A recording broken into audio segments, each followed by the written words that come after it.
Hey everybody, this is Sheriff Adam Fortney. Welcome back to the podcast. I'm excited about today. It's something that I think is near and dear to our hearts, and that we're really trying to push forward in this organization, and that is the topic of wellness. It is a conversation going on in every law enforcement circles that I'm around these days. You can name your department, both within the county and probably within the state and country. Everybody's talking about it. Everybody's trying to do a better job. Everybody's trying to figure it out. So that's what we just got together to talk about today. And I got a couple guests today, Undersheriff Ian Huri and Sergeant Jeff Ross. Thank you for being here. You have rank, so I'll start with the sergeant. Perfect. Just tell us a little bit about yourself. My name's Jeff Ross. I've been at the Sheriff's Office since 2004. I've worked in a lot of different positions, and I'm currently assigned to a non-uniform position. I will say, before we get too deep into this, I'm not a doctor, I'm not a wellness expert, and I'm not a religious expert. So anybody that sees this and says, oh my God, that's totally wrong, it's just my opinion of what I've gone through and my experiences. So, and that's actually perfect, because that's what I want people to get from this. We're going to get into the personal stuff a little bit, as much as you want to, but that's what I like about this format. We can be real, we can be raw. You said, hey, I'm not a doctor, I'm not an expert in this. I've lived through some stuff. You have done a lot within this organization, and that's what I think we're here to talk about. So yeah, just let people have it. And I think people are craving this real and authentic conversation. Sure. We're acknowledging we're not experts at this. We're trying to figure it out as we go too, and that's what we're here to talk about. So Ian, go for it. My name is Ian Huri. I've been with the Sheriff's Office almost 20 years now, just under. Currently serving as the Undersheriff. That means I'm the Vice Principal, the disciplinarian that people like to call me. I work with the Bureau Chiefs in our Office of Professional Accountability day to day. Other than that, I've worked assignments mostly through patrol and uniform capacity throughout my time, and just kind of worked my way through the ranks. So you're not getting off that easy. So Dang it. We're gonna go into a little. We're here to talk about wellness. But so came into this administration in 2020. Don't worry, we're not going down that road again. We just did that one. So you came in as a bureau chief, and then we had a retirement. I asked you if you would be the undersheriff. You accepted. Thank you. You're doing a good job. With that comes basically you and I oversee the 4 bureaus together. We work together every day. You come into my office quite a bit. I come into yours. We have real conversations, which I hope the community can see a little bit about that today. But we all bring our personal passions, what we're really passionate about, through the course of a career, and in your case, to the office of Undersheriff. One of those things is wellness. Well, number one, thank you for doing that. Yeah. I can't say for certain that I would have recognize the importance of going down this road that I think we're going to talk about today. So thank you for doing that. So just get us started in the topic of wellness by how did it come to the forefront from you? Why is it important to you? Just things like that. Well, like for me, there's the professional side and there's the personal side, and you and I have talked about both. The professional side, looking at, especially coming through 2020, it always kind of been an interest of mine, the wellness committee that we had existing and the wellness topics. But in 2020, we really looked at, hey, we're taking a beating. Yeah. Let's just be frank. We were taking a beating in the public eyes, in the media, amongst friends and family even. I mean, and some of it deserved, some of it very much not. So I could see the toll it was taking on our folks. We were going through budget issues because of COVID. We were going through social unrest. We were going through people leaving the field. And so it became kind of a business decision of how in the world do we help people stay healthy in this job and keep them going and want to work through these tough times. And thankfully, I think we've made it through the tough times. So we've got to keep doing the work of how do we keep people engaged and retain them and keep them healthy on the back end when they retire. Because the stats are ugly when it looks at us when we retire, what happens to our health. Average heart attack age for a cop is 49. In the general public, it's closer to 70. So when you look at numbers like that, it really makes you worry. So as an employer, we had to look at that piece. On the personal side, I kind of looked at myself and said, man, am I living the example for what I want our folks to go through? And just made some actually real basic nutritional changes. You and I have kind of been talking nerd stuff about cutting out sugar and the things we've done with our diets, but just in doing that, dropping some weight and trying to be healthier. So I looked at the business side. I also looked at when I retire, what kind of shape do I want to be in when I come out of this career? And I meant taking care of my mental health, taking care of my physical health, my finances, planning all that out so that when I retire in, 10-ish years, whatever it might be, I've got a life to live after that. And that's what I wanted for all of our people that are coming through this process with us. So that's where kind of my passion came from. There was a need. We're in positions where we can actually address it in a substantive way, I think. So if we didn't step in and do it, who was going to? Yeah, So that's good. You're being very humble, and I appreciate it about you. But I'm gonna say it this way: you've inspired me to make some changes for two things. One, you're elevated the importance of wellness, I think, in the sheriff's office. That, and then seeing on the personal side, which you already mentioned, seeing you take it really seriously, seeing you drop a bunch of weight. As I've gained a bunch of weight since sitting in this office. It changes. It happens. When you go from the road into sitting in an office all the time, it's a serious change. And you have to make changes, which I did not do until you started to do. And so our offices are right next to each other. I'd see you every day and you're looking fantastic. I'm like, I got to do something. So you're right. Very nerdy conversations that Yes. we would have. but you are the one that got that started for me, because I backslid a whole bunch. So you're not just talking the talk. I think you're walking the walk, and that's important. I think that's where the value of any wellness program comes from, though. That's why probably why we have Jeff here too, is because we're going to talk about that peer-led or peer-inspired change. We have some really cool stuff we're doing on the big organizational levels, but unless all of our folks that make some changes or adopt some things see the value and then drag their peers along with them, right? Because that's what we all do. You're doing jiu-jitsu, you're dragging people along with you. I'm working on my nutrition, dragging people with me. So there's ways that we can influence change, whether we have rank or not, by just the people we interact with and that see us kind of leading by example, I guess. Totally agree. That's good. Sergeant Ross, so wellness means kind of different things to different people. Sure. Some things come to the forefront of my mind. Since I've already said this, my office is next to Ian, I'm really expanding that to think of more things, because I tend to gravitate towards the physical fitness and what more can we do in that area. But Ian brought up this blood panel screening, and I think we did a 17 or 18. We had room for, it was a test group that the county was great to work with. Absolutely. Fantastic. And they're like, yeah, we support you 100%. And I threw my name in the hat for that. But I told Norm, I go, only if you, I didn't know that he'd get 17. I go, if you don't get 17, I will be a participant for you. Because I thought it was kind of cool. But he says, don't worry about it, boss. We got more than enough, more than we can handle. So one, that's a good problem to have. Yes. And I think we're going to be able to expand that. But so what does the idea of wellness mean to you? And then we'll get into kind of the more personal stuff after that. Sure. And that's a good point. I too was a firm believer in the wellness was, there was the fitness aspect, there was the nutrition aspect, and then there was the financial aspect. And you could draw dividers down and keep them all in their perfect little boxes and not have to worry about them. Yep. But the reality is they all intermingle. And there's the blood work was something that I'd never considered.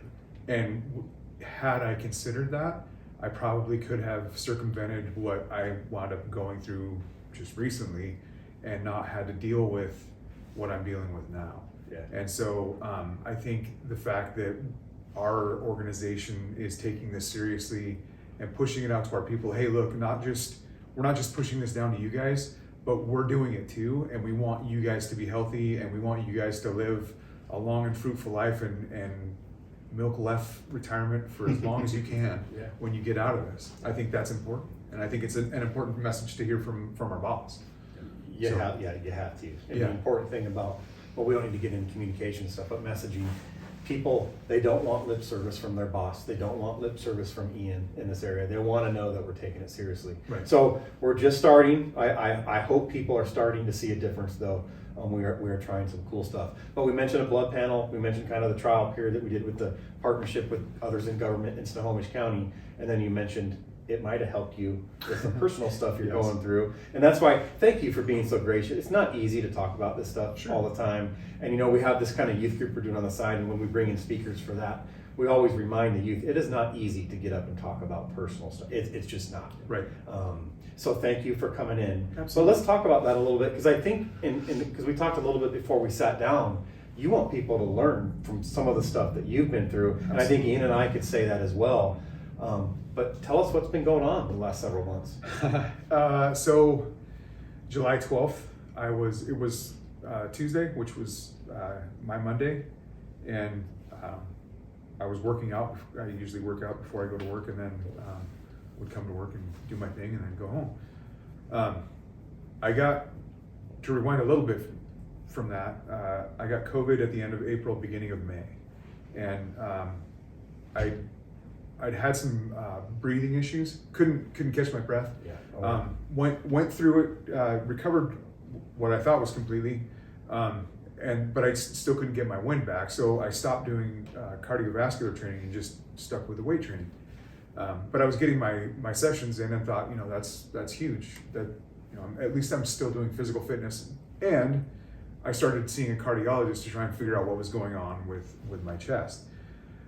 The downside is all the tests that he had scheduled me for were, this was, like I said, this was June and going into July, but the tests were mid to late August. Okay, I didn't realize that. Yeah. Okay.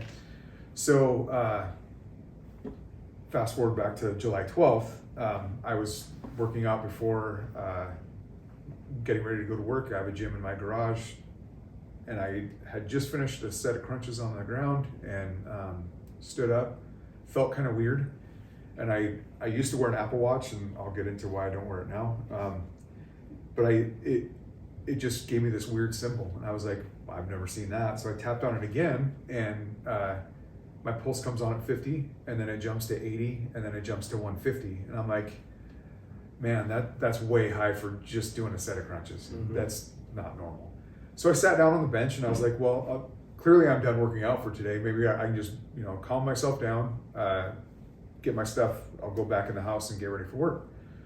So I went in the house, went upstairs and shaved and jumped in the shower. And as soon as I got hot from the shower, I had the biggest adrenaline dump I've ever had. And we talked about it a couple weeks ago.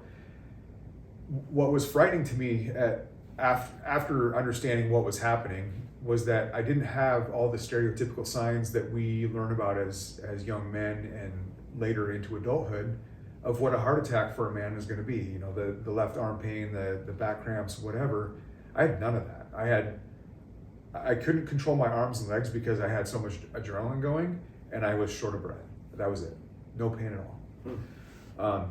So got out of the shower, got dried off, realized that I should probably call 911. And so there's no way that my dog was going to let the fire guys into my house. So I had to go downstairs and call them from down there. The call taker did a great job. She had me eat some more aspirin, and I actually started taking aspirin 2 weeks prior. And so had some aspirin. She had Medic One respond. They got there. I explained to them what was going on and told them, I'm a sergeant with the sheriff's office, and I wouldn't normally call 911, but this is pretty significant. I don't feel like I could drive myself to the hospital safely. And they're like, no, you shouldn't be driving at all. So they threw me in the aid car and sprayed some nitroglycerin under my tongue, which is amazing. It immediately relaxed me. And so I was talking with the paramedic, and like 3 or 4 blocks out from the hospital, they gave me another spray under the tongue. And by the time we got into the ER, I was actually so relaxed and had my wits about me again that I was embarrassed. I thought, wow, I completely overreacted. And I wound up apologizing to the fire guys. I said, I'm so sorry. I shouldn't have called. And they were like, no, you're here for a reason. Yeah, exactly, yeah. So, and I actually said, I can just, I'll bail right now. And they're like, no, you're not going anywhere. Were they already looking at their equipment? Oh yeah, and yeah. Knew what was going on? Well, the paramedic, just by virtue of spraying the nitroglycerin and that having such an impact, he was like, yep, you're gonna spend some time here. Yeah. But then, so actually, after I get admitted and they do the blood tests, the first blood test doesn't show anything. And the cardiac physician's assistant that came by the first time, he said, hey, your blood looks good. as long as the second test comes back looking the same way, we're going to get you out of here. And I thought, okay, awesome. Well, in the meantime, I texted my wife and said, hey, this is where I'm at. This is what happened. Not sure what's going on. And so she said, okay, I'm going to come to the hospital. I'm stopping at Starbucks. Do you want anything? And I said, yeah, I'll take a green tea. And not knowing what was going on. And so she got there and I'm sipping on my green tea and just waiting basically to be discharged. And so that same PA came back around. He said, so a couple things, I need you to stop drinking that. And you're not going anywhere. You're going to spend some time with us. And I said, oh, okay, what's going on? He's like, you've had a heart attack. You're okay for right now. And so I got admitted, and that was July 12th. A week later, I was supposed to have a quadruple bypass, which I learned about while I was in there for a week and tested positive for COVID, even though I didn't have any symptoms. And then fast forward another week, they pushed forward with the surgery because I was non-symptomatic for that week. And then, so I had my surgery on the 26th, and by, I think it was August 1st or the last day of July, I was released to go home. And so 19 days in the hospital. And then that's really where the work part starts. There's a lot of work that goes into recovery, and it's not, I wasn't, a pillar of health when I had my heart attack, but I was working out on a daily basis and I was pretty strong. I can say you're a fit guy. Yeah, you were a fit cop. I mean, you always have been that way. Sure. So it lends credibility to what we're here to talk about today. Sure. We can all be fit. I could do a better job. But you were that fit guy and still went through this. Yes. And Yeah. that's part of what scared me the most, is I thought I was doing everything right, but there were so many pieces that I missed that I wish I would have known, because I would have been pushing that part as well. And that's why I think it was, I'm very humbled that you guys asked me to be a part of this, because I think it's huge that we are pushing this out to our people and trying to get them to be safe and live longer and happier and healthier lives. Because I thought I was doing everything right. I was eating fairly healthy. I was working out every day, but I missed a really big piece. Yeah. So we're gonna announce that from the rooftops. Talk about this stuff. Again, you being here is a big step in that direction for our office. Just to just be real and talk about this stuff. And one of the things that we all kind of talked about before coming on here a little bit is this job. Public safety is a little bit different, no matter what aspect you may work in. I mean that for across the board. Right. At the sheriff's office. We see stuff, we hear stuff, we have to deal with stuff. And historically speaking, we're not good at dealing with it. we are not good at all. And I include myself in that. And maybe Ian, because we've talked about this a lot, you can talk about maybe a little bit about that part and where we may be going, specifically the mental health part of this. Sure. Again, you spend decades in this job and you don't deal with your own stuff. Right. It's only a matter of time, is what I'm learning to. Just like you just said, where you thought you were on the right track. I kind of felt like I've been okay during my career, but man, there's so much I missed and I'm missing that we're here to talk about. So anyway, mental health. Yeah. So I mean, not that you're mental at all. I didn't mean it that way. I mean, I'm a little defensive now. You got to back to the corner almost literally. No, it kind of goes to what Jeff's saying though, about you think you're doing everything right, but are there little things you can do along the way to check in? Like maybe the blood screening, if we had offered that earlier, or if there's an avenue to it earlier, yeah, you're doing everything right. You're checking all the positive boxes, but here's one thing you can't control. Your blood work, you couldn't control everything, but now we warned you early. Now we can make some changes. Same thing on mental health. We all handle trauma, stress, all these things differently. And in cop world, that's kind of the trauma we see. It's the occupational stress, the actual stress of the job in society, and then organizational stress, the stress we put upon ourselves internally with whether it's workload or internal investigations or all this other stuff that might be bugging us. And so trauma really compounds when those other two stressors kick in. And right now we've gone through a real long stretch of those other two stressors being really high, which means on the back end, the trauma is going to bug our folks a lot more.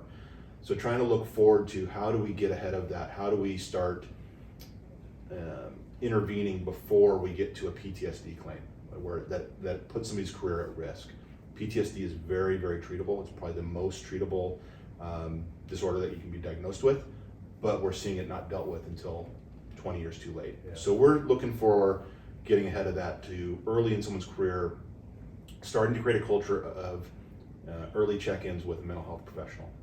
We did a test group, just a real small test group with some folks that went through some really nasty calls this last year over a real short time stretch that we just thought we need to give them a resource. So we got a contract in place, got a telehealth provider for first responders. And that's the important piece, is that we find culturally competent providers. There's a lot of good practitioners out there for mental health. They don't necessarily deal with the weirdness that is cop world, right, or firefighters or dispatchers, or just the unique stuff we see, because even our folks that work on the civilian side see all the same stuff. They're seeing the reports, they're handling the evidence, they're doing public disclosures, and they're living the stuff with the first responders as well. So we looked for these practitioners that could deal with our folks, talk in the same language, and do some check-ins. And that's really what we want to get to, is with some of these initiatives through the county and some of the funding options we're going to be presented with. Hopefully, as we're recording this, the council's talking budget, and we're hoping to get some good news in the next few days. What can we do with that money? Is it, mental health check-ins for all of our people? How many a year? We still have to kind of craft, but we want to do something where our folks can check in with mental health practitioners that are used to talking to people that deal with what we deal with, work the weird shift work the holidays, and giving one more avenue where there's no barrier between our folks and the service. If you work graveyard at the South Precinct, you are busy all the time. And you ask that guy to say, hey, on your days off, why don't you check in with a mental health practitioner? Yeah, you laugh, because it ain't gonna happen. Right? It's not gonna happen, right? No, I'm gonna sleep, I'm gonna see my family, I'm gonna go do my errands and things I'm gonna do on my days off, and I'm not gonna worry about it. But if we can bring it to the workplace and present it as an option, I think we'll see a pretty high adoption rate of use, and hopefully some better outcomes as people have these regular check-ins and kind of just like doing your blood test, just like doing your annual checkup with your physician. Get ahead of some of these things before they become big issues, and just deal with them when they're smaller issues. Yeah. So, and you already kind of mentioned this, Ian, is the blood panel is a test group, but then you went past that though. And I remember you coming to my office, and it wasn't a, hey, can I do this, boss? It was, hey, I'm doing this, I'm just letting you know. And I love that about you. And it was for the betterness of our organization. And I'll give others in county government a lot of credit too. No, absolutely. We got zero pushback, which is a good thing. Very surprising, and it should be surprising. I'm very grateful that when we presented some of these items in the context of, not only the personal aspect for our folks, but the long-term impacts for our agency health, there was zero pushback, and in fact there was bipartisan support. The exec's office began looking for funding options even outside of our budget requests that we had made, and we're trying to bring things to the table for us. I don't know if I've ever seen that on any other initiative we've ever put forward. Just so the community knows that the purchasing rules are, and it should be, because it's taxpayer money we're talking about, very strict guidelines for every single purchase, large or small, you can think of. Yeah. But and we were able to follow all of those, but really cut through a lot of the red tape, I think. Yeah. Because I think they saw the benefit of what you brought to them, basically. Doesn't always happen, but it happened in this case, which I think is a good thing. It really did. There was, basically it was no cutting corners, but it was top priority for everybody that touched it, which was greatly appreciated, because we were able to get something in place really quickly, and it's already had pretty big benefit for a few employees that have taken advantage of it. That's awesome. Yeah. All right, Sarge, how are you feeling now? I'm good. A status update. Well, like I said, the real work didn't start until I got home from the hospital, and that has been a journey. There's a lot of things that I didn't realize pre-surgery that I was going to be dealing with post-surgery, and to some extent I'm okay with that, because I think,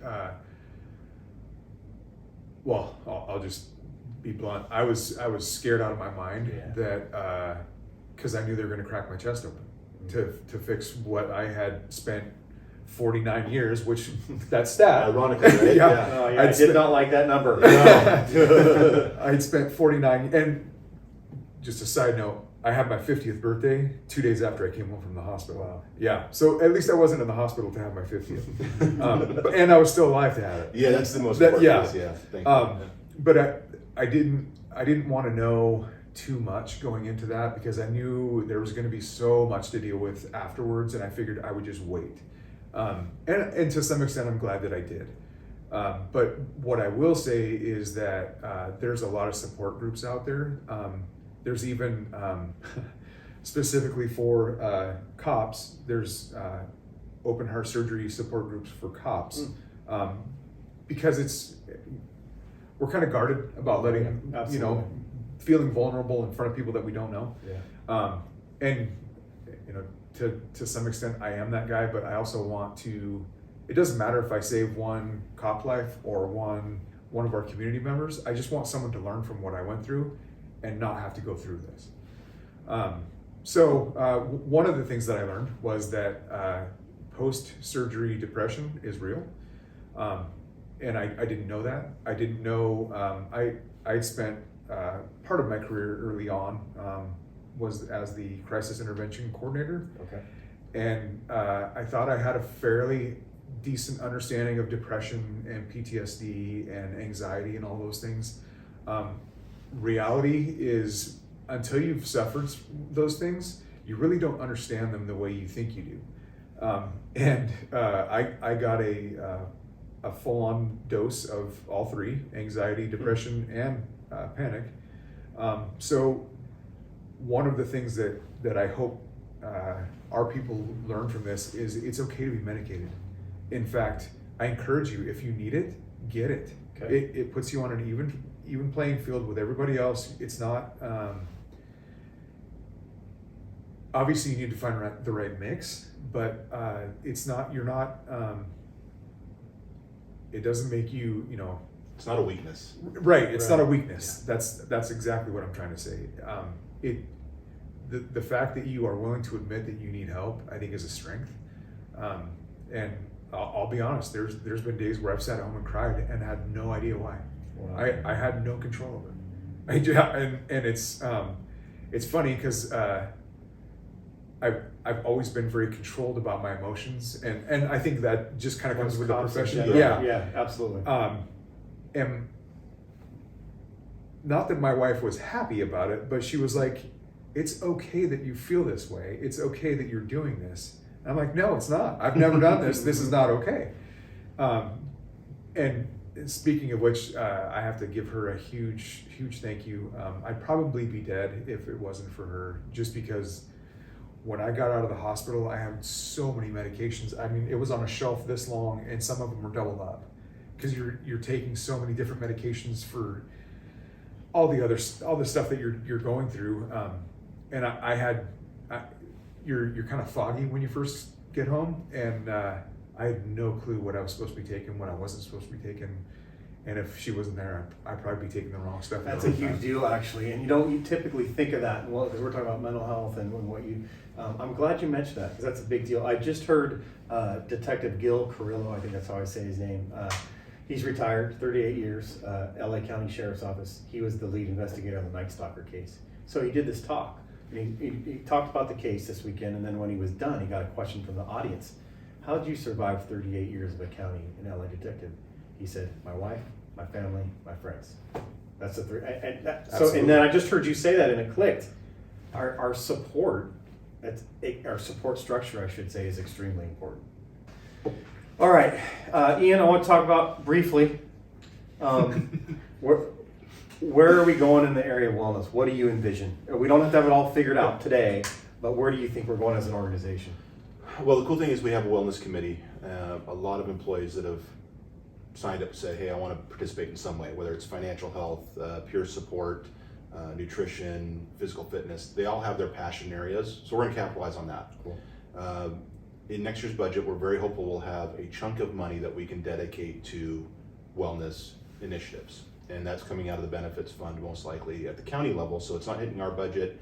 This is money the county has said, you need it, we've got it, go forth and find good things for your people. So we're gonna leverage that committee to find the pieces that work best for our people, and then go out and find either products or services or create new ones to serve what we need within the budget we've got. So we're gonna use that committee, we're gonna come up with some cool stuff, and we're gonna try and deliver bits and pieces throughout the year to make a robust wellness resource for everybody.